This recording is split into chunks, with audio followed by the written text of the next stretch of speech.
bem ruim, alguns devem saber, né?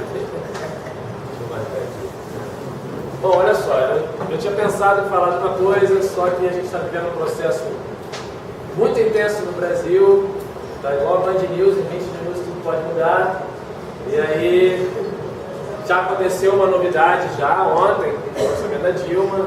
Gostaria também de falar sobre essa possibilidade que nós temos uma reforma política. Eu não tinha pensado em falar disso antes. Eu vou falar de uma questão que eu acho que é fundamental. Se for o caso, depois das perguntas a gente fala um pouco dessa questão da reforma política. E o que eu vou falar é sobre fascismo. E por quê?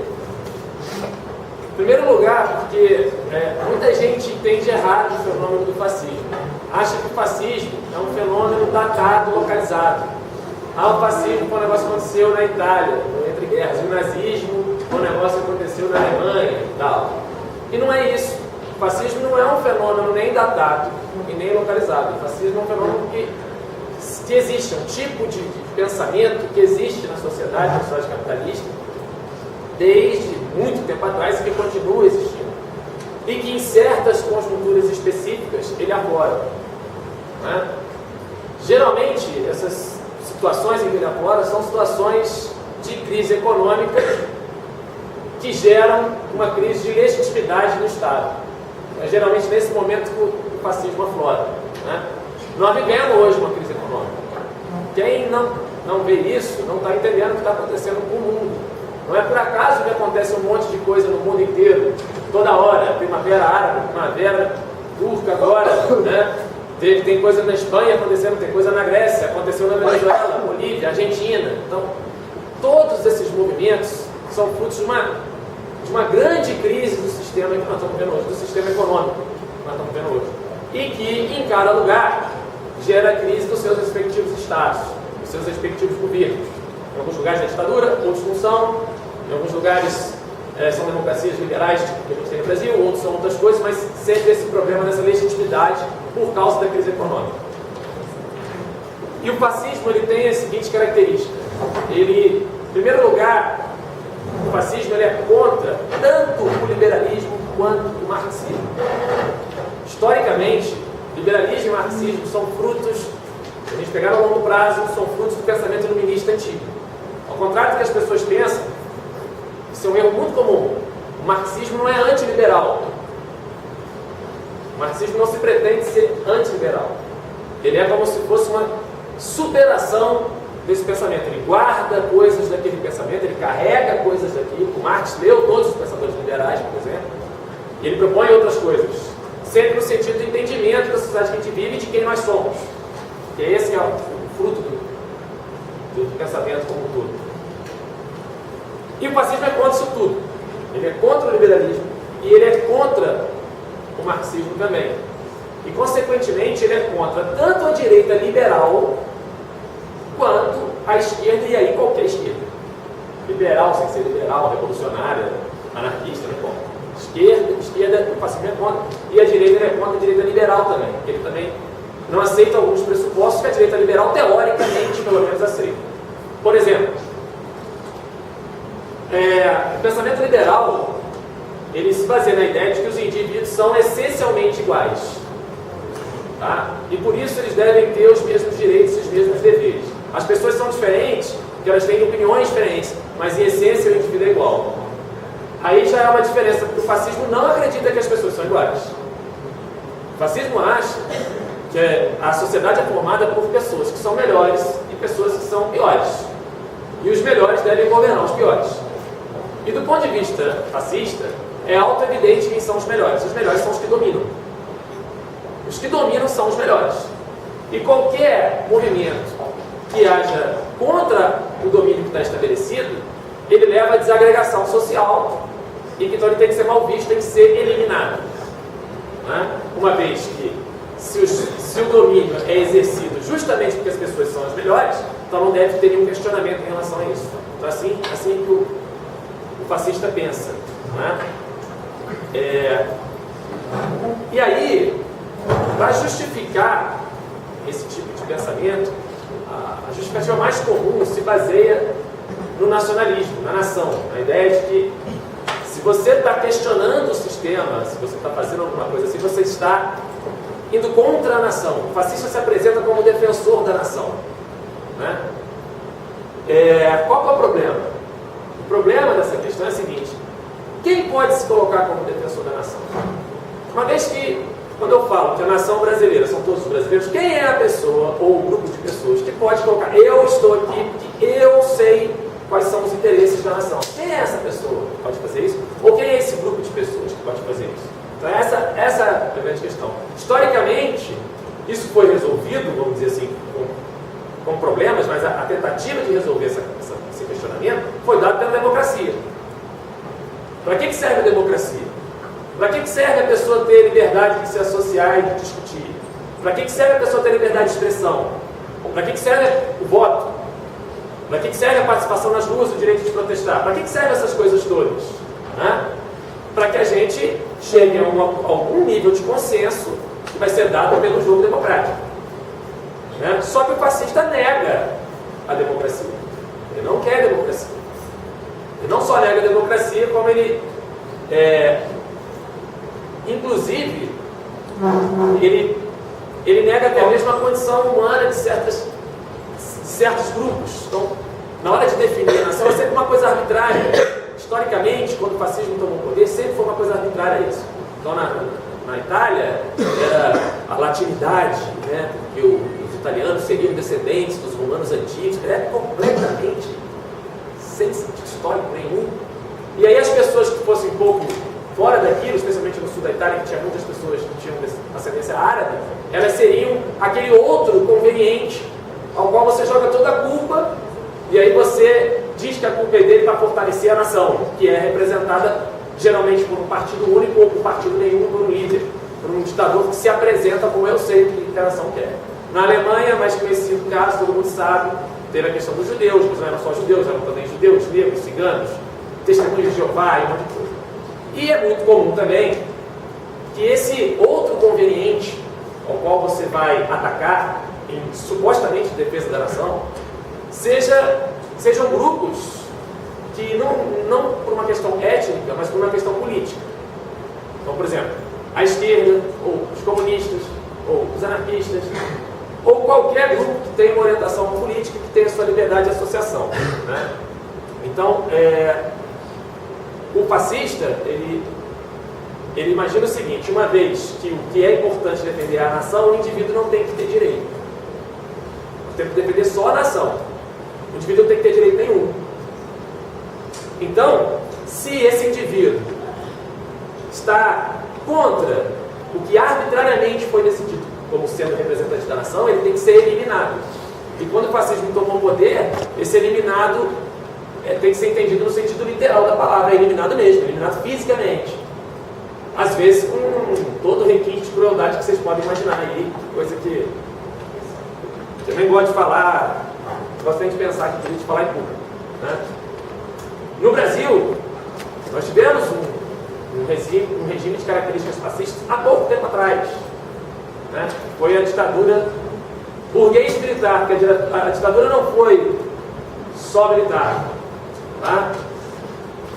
Muitos de vocês não sabem, não vai dar tempo para falar, mas tudo bem, já estou mais importante. Quando a ditadura veio, houve toda uma preparação para que a opinião pública entendesse a tomada do poder pelos militares como algo para salvar essa nação. Esse gigante acordou, aliás, essa frase apareceu na época da ditadura e era defendida pelas pessoas que defenderam a ditadura. Então, qual é a ideia fascista? Como é que o fascista age? O fascista ele desconfia da intelectualidade.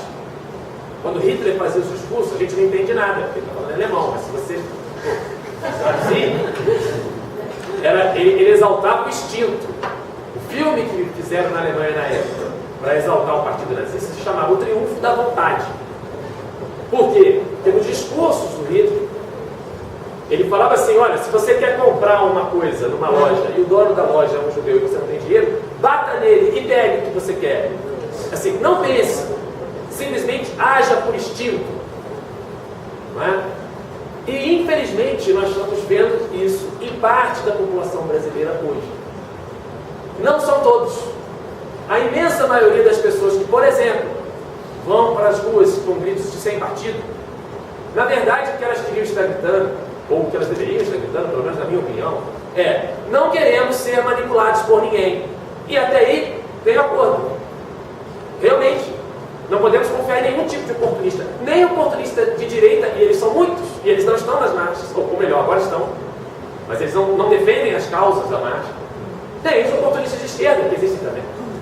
Então todo mundo tem que ir com consciência crítica. Agora, a consciência crítica é pensar, não é agir por instinto, não é acreditar em qualquer discurso vazio, como tem acontecido, infelizmente.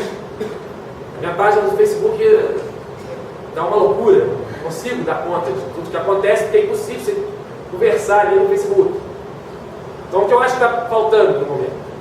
Os protestos ir para a rua é ótimo, mas todo mundo aqui tem que ter humildade de entender o seguinte: em história existem coisas que acontecem no curto prazo, no médio prazo, no longo prazo, ou no tempo histórico curto, no tempo histórico médio e longo, né? A questão das passagens, por exemplo, é um típico momento de curta duração. O Fernando Brodel é um historiador que colocava as coisas dessa forma. Então, curta duração é a questão da passagem, mas tem uma coisa de média e de longa duração que motivou tudo o que aconteceu. Dentro dessas coisas de média e longa duração, existe a formação política das pessoas. A formação política das pessoas não acontece do dia para a noite. Não é porque a pessoa que nunca se preocupou em pensar o país, nunca se preocupou em entender a política nacional, foi para a rua porque está com muita coisa engasgada, e o brasileiro tem muita coisa engasgada. Essas pessoas todas, eu estou me incluindo entre elas, porque tudo que está acontecendo é novidade para mim também. Mas todo mundo tem que ter humildade de entender o seguinte: nós precisamos pensar e não simplesmente agir sem pensar. Porque senão nós vamos cair em qualquer tipo de discurso vazio, como estão tentando colocar por aí. Tá? Como, por exemplo, de que nós estamos aqui, nós não temos o nosso partido, é o Brasil. O que essa pessoa está defendendo? O que é dizer que o partido é o Brasil? O que é isso? Ou estamos aqui contra a corrupção. Você vai pedir isso para quem? Qual dos poderes da República, por exemplo, que não estão corrompidos? As pessoas se esquecem. Falam muito do Congresso, falam muito do Executivo. Eu, na minha opinião, o poder mais podre que tem no Brasil é o Judiciário. Todo mundo sabe aqui que nenhum rico vai para a cadeia. Ou é novidade isso? Quando o Daniel Dantas foi preso, que é um banqueiro, está mais que provado que ele é envolvido em um monte de falcatrua. O processo dele era desse tamanho. E ele recebeu o habeas corpus do Supremo Tribunal Federal do dia para a noite. Não dá nem tempo da pessoa ter lido aquilo. E foi o Supremo Tribunal Federal que deu. Então não há bandeira contra a corrupção. Todo mundo é contra a corrupção. Qualquer causa que agrega a todos é uma causa que não está falando nada. Defender o Brasil, todo mundo é brasileiro. Você está lutando pelo quê e contra quem? Se você está simplesmente dizendo que você é brasileiro. Nada. Se você está dizendo que você é contra a corrupção, o rico é contra a corrupção, o pobre é contra a corrupção, o partido de direita é contra a corrupção, o partido de esquerda é contra a corrupção. Claro, tem os corruptos ali dentro. Eu estou dizendo assim: existem pessoas que são contra a corrupção em todos os partidos, existem pessoas que são contra a corrupção em todas as classes, existem pessoas que são contra a corrupção de forma generalizada. Então essas bandeiras vazias, elas estão acontecendo porque há uma operação orquestrada para que isso aconteça.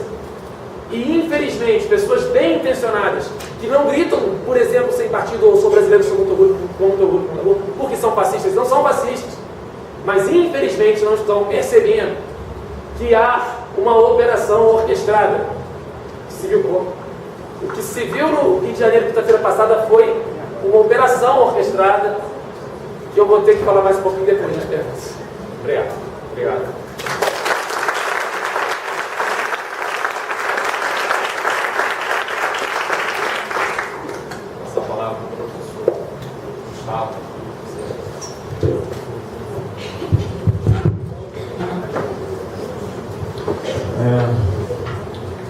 Bom, gente, enfim, sociólogo não tem que agradar ninguém, né?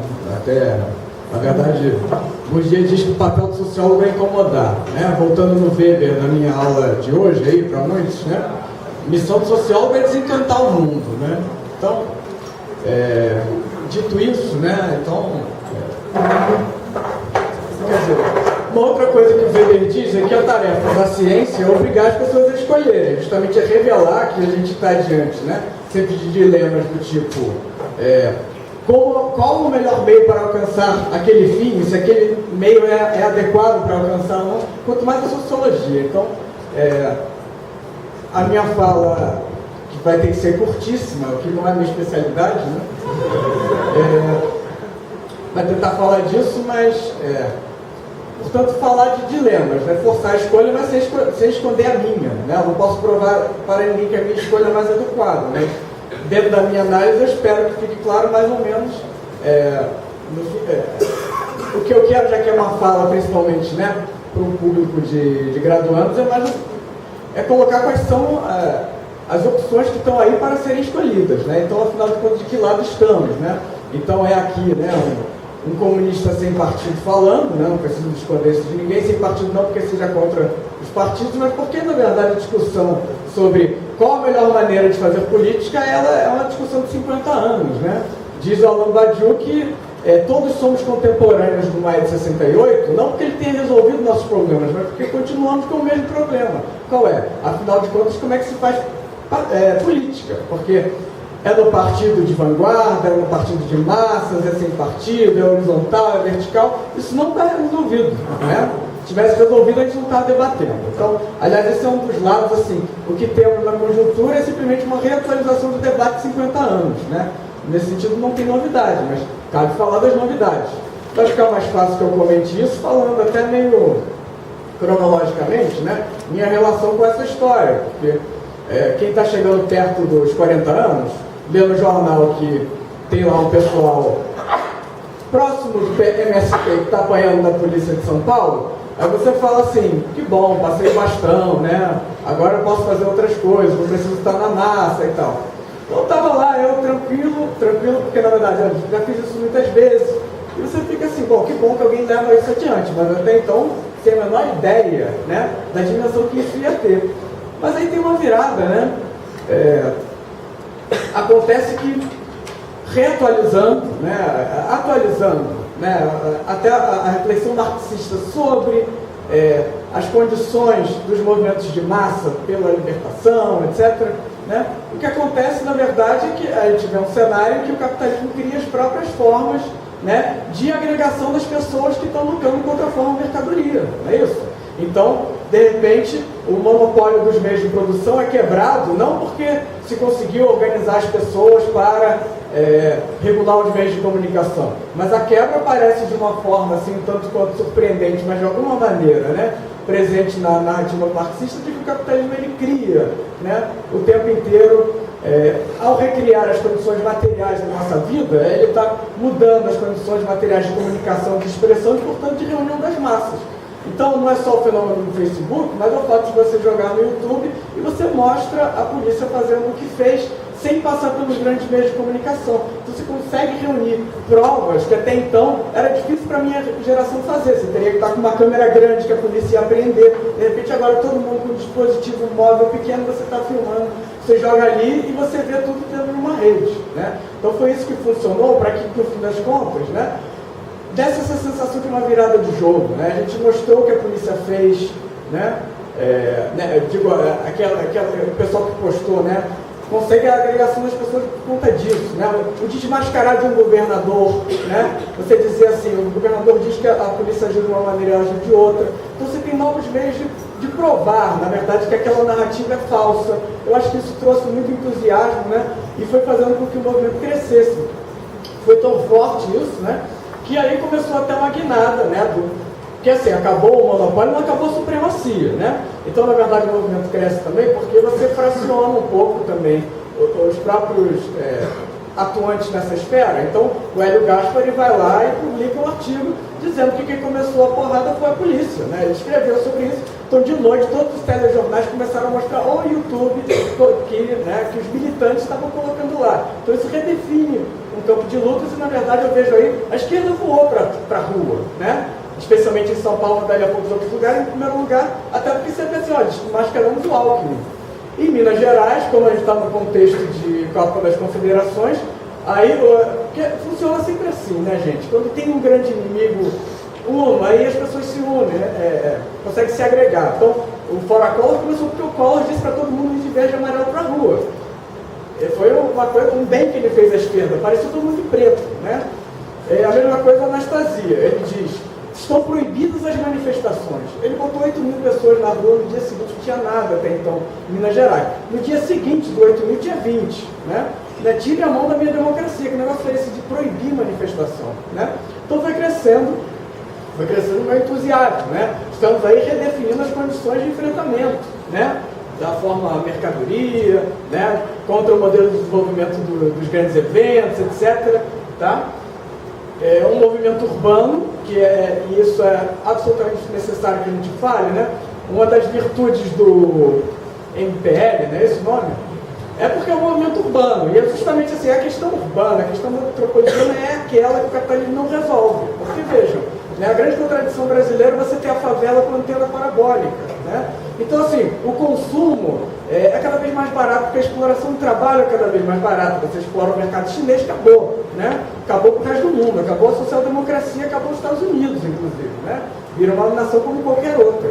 Mas o que não se resolve? Não se resolve justamente a questão urbana, né? Os equipamentos de uso coletivo, como diz o Harvey, né? Como é que você produz casas em massa, saneamento básico em massa, coleta de lixo?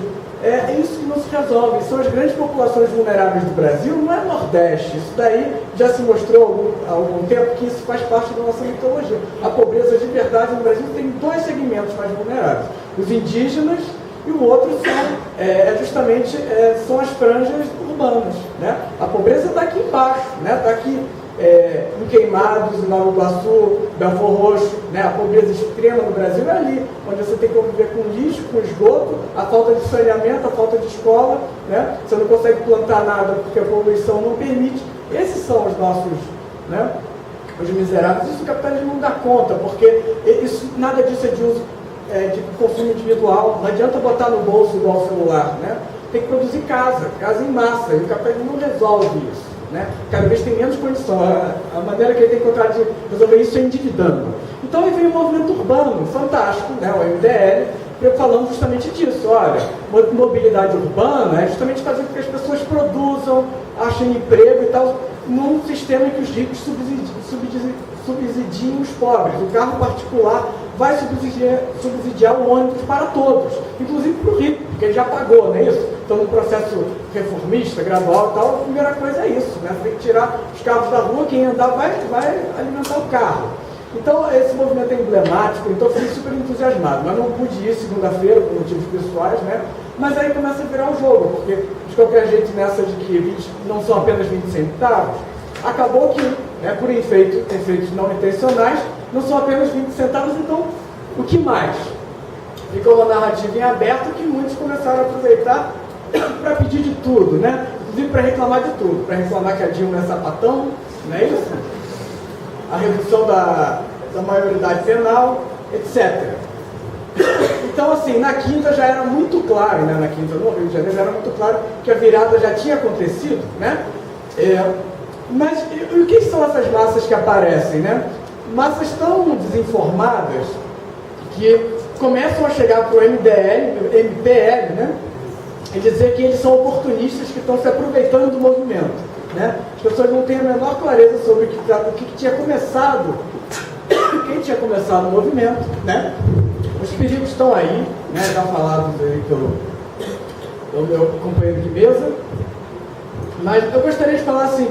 A manifestação que eu consegui foi em Volta Redonda, e realmente, assim, acho que os jovens têm que se orgulhar muito do que fizeram, porque foram lá, mas principalmente ver isso é se orgulhar do processo de aprendizado que recomeça, que não é a primeira vez. Aliás, o discurso contra o partido era igualzinho do PT no início, contra o partido, contra os políticos, porque isso é um lacerdismo que tem na sociedade brasileira. Então o PT começa um lacerdismo de classe. Dali a pouco ele percebe que tem que formar um partido, senão não adianta nada, né? Então, na verdade, tem uma certa repetição da história,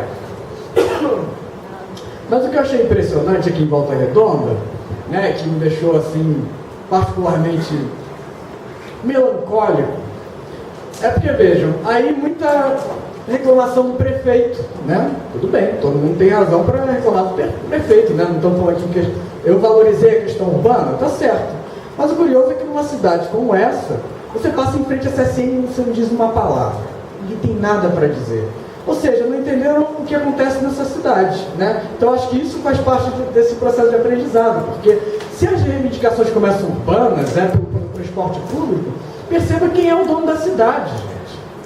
Quem é o maior, né, devedor de IPTU, quem é que submete a cidade, porque senão não vai pagar imposto, dono das terras, o processo mais perverso de privatização do país, porque não privatizou só a cidade, privatizou as terras. Vejam, eu sou Flamengo, vou no estádio, eu xingo os outros times, né? Mas por quê? Porque não tem argumento contra outro time, isso não existe, né? Agora, porque teve assim, o pessoal xingou o Steinbrück e tal, mas xingar o Steinbrück, isso é muito pouco, né? A questão é qual é a reivindicação, né? Qual é a política urbana que a gente quer, né? Então, assim, tem uma preocupação muito grande de que a geração do vinagre, ela não perceba que o discurso contra o Brasil, porque está todo mundo de verde e amarelo, vai falando mal do Brasil, né? Que é uma porcaria, que está tudo contra tudo que está aí. Na verdade, tem muita coisa que está aí que é para se valorizar, né? A melhor maneira de pensar isso é dialeticamente, porque eu tenho muito medo que o movimento do MPL começa falando por redistribuição, né, de renda, justiça tributária, aí está um discurso anti-imposto. Olha, gente, o Brasil tem universidade pública, a gente está numa universidade pública, ela é fruto de luta. O Brasil tem mais que universidade pública e gratuita. O Brasil tem universidade pública e gratuita, inclusive na pós-graduação, né? Os argentinos vêm todos para cá para fazer, mas tem universidade pública gratuita em que o estudante ganha para estudar. Não só ele não gasta, como ele ganha. Você pode adiar a sua entrada no mercado de trabalho até depois dos 30 anos, ganhando uma boa bolsa de doutorado, né? Isso é investimento do país, formação de quadro, tem efeito multiplicador. O Brasil tem mais. O Brasil tem previdência pública.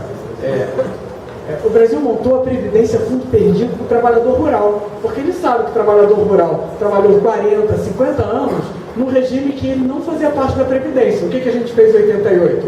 Esse trabalhador ganha aposentadoria mesmo sem ter contribuído. Como é que ele ganha isso? Se ele não contribuiu, são os tributos. Então a COFINS apareceu para isso, outros tributos também, porque o Brasil tem um sistema inteligente, né? Ele sabe que em todo lugar do mundo tem déficit na Previdência. Por quê? Porque os empregos encolheram e você tem que sustentar os mais velhos. Como é que você faz isso?